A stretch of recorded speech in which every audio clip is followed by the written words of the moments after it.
হ্যাঁ শুরু স্টার্ট। আমরা কি করতেছি ফার্স্টে বলি, এটা ভুলে যাবো। আমরা কিসের ভিডিও করতেছি বল?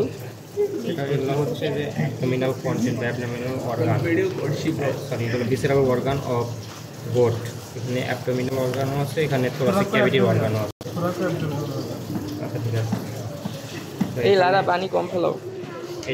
এটা হচ্ছে গোটের সেই ট্রাকিয়াল রিং, বা এটা হচ্ছে ট্রাকিয়াল রিং দিয়ে কম্পোজ হয়। এটা হচ্ছে ভেন্ট্রালি রান করে এবং এটা ডরসালি থাকে হচ্ছে ইসোফ্যাগাস। এখানে এটা হচ্ছে লাং অফ গোট। লাংয়ের ক্ষেত্রে এটা হচ্ছে রাইট লাং, এটা লেফট লাং। রাইট লাংয়ে থাকে হচ্ছে টোটাল 4টা লোব।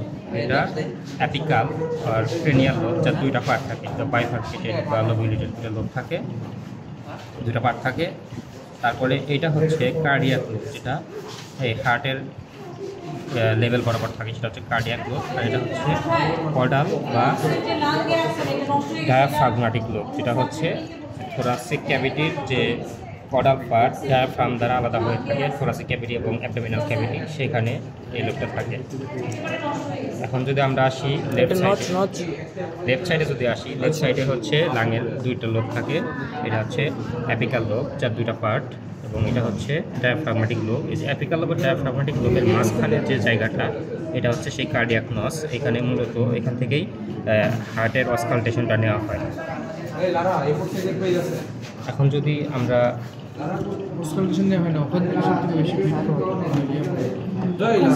যেখান থেকে পাওয়া যায় ওখান থেকে নেওয়া হয়।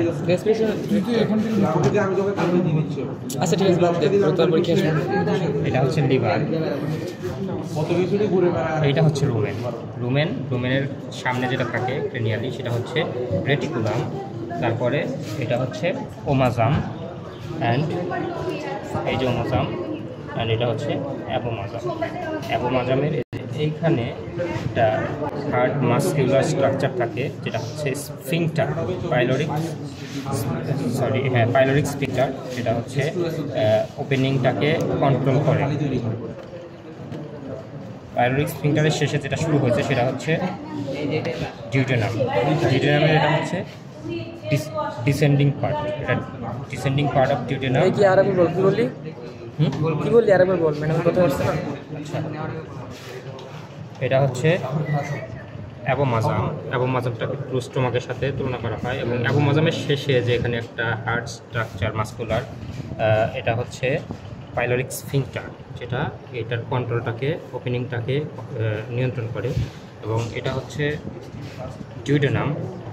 এখন আমরা ইন্টেস্টাইনে চলে আসছি। ডিউডেনামের এটা হচ্ছে ডিসেন্ডিং পার্ট, এটা ডিউডেনামের হচ্ছে আবার অ্যাসেন্ডিং পার্ট। এই যে অ্যাসেন্ডিং আর ডিসেন্ডিংয়ের মাঝখানে যে একটা লুপ বা ফোল্ড লাইক স্ট্রাকচার, এর মাঝখান দিয়ে রান করে হচ্ছে প্যানক্রিয়াসটা। কি বলছো?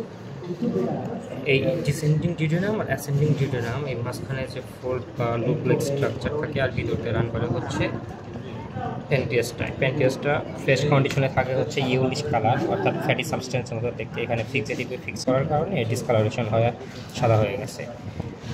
অ্যাসেন্ডিং ডিসেন্ডিং ডিউডেনামের পরে এখানে আসতে হচ্ছে জেজুনাম। বলো কি বলছো? তাহলে এই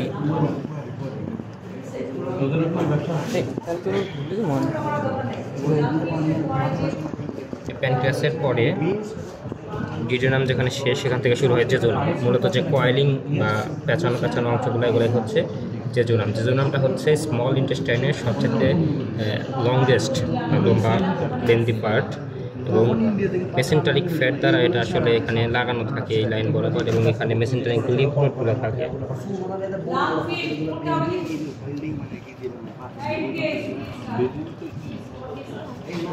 এটা না ট্রান্সফার্স কোলন করে, যে এখান থেকে লিম্ফ নোডগুলো থাকে, এখান থেকে ফ্যাটগুলোর ভিতরে লিম্ফ নোডগুলো থাকে। জেজুনাম যেখানে শেষ, সেখান থেকে শুরু হচ্ছে ইলিয়াম। মূলত এইখান থেকে এই পার্থক্য হচ্ছে ইলিয়াম, যেখানে হচ্ছে পেঁচানো অংশ শেষ, স্ট্রেট লাইনটা হচ্ছে ইলিয়ামের শেষে থাকে সিকাম। যে সিকাম যেটা পস, সিকামের শেষ থেকে শুরু হয়েছে কোলনের 3টা পার্ট থাকে, অ্যাসেন্ডিং, ডিসেন্ডিং অ্যান্ড ট্রান্সভার্স। এখানে অ্যাসেন্ডিং কোলনের আবার 3টা পার্ট। এটা হচ্ছে এই যে লুপটা, এটাকে হ্যাঁ যেটা এই ভিতরের দিকে ঢুকছে সেটাকে বলা হয় হচ্ছে সেন্টিপিটাল লুপ।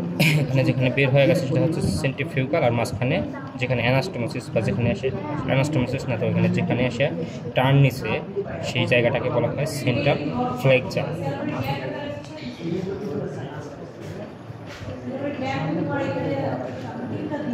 তারপর এখান থেকে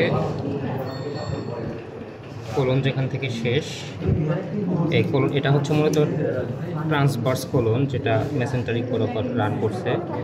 ট্রান্সভার্স কোলন, এই ট্রান্সভার্স কোলন এখান থেকে মেসেন্টারি বরাবর রান করে এখানে এসে এই যে রেকটামে এটা ওপেনিং হয়েছে, এটা হচ্ছে সেই রেকটাম। ঠিক আছে।